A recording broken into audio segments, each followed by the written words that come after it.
Au-delà des blessés, des suspendus, il y a 3 absents de marque dans cette liste de 21 joueurs proposés aujourd'hui par le nouveau sélectionneur de l'équipe de France, Laurent Blanc. On ne retrouve pas Jérémy Toulalan, qui avait écopé d'un match de suspension après l'affaire de Nice Tam, mais qui aurait pu potentiellement être dans cette liste puisqu'il y a 2 rencontres à jouer. Pas d'Eric Abidal et de William Gallas non plus. Ça, c'est peut-être un peu plus surprenant et ça peut marquer la fin de la carrière internationale de Gallas et d'Abidal. Justement, à ce sujet, Laurent Blanc s'est exprimé sur le cas précis du défenseur du FC Barcelone, qui doit, pour espérer avoir une place en équipe de France, se fixer à un poste précis dans son club, soit arrière-gauche, soit défenseur central. Écoutez-le. Abidal, il joue en défense centrale en ce moment à Barcelone. L'année dernière, il a joué arrière d'aile, donc j'attends un petit peu de voir à quel poste il va se stabiliser.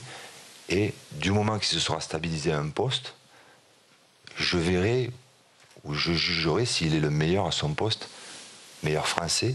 Et si c'est le cas, il sera appelé. Alors on va regarder maintenant la liste des 21 joueurs. Il y a notamment Florent Malouda, l'attaquant de Chelsea.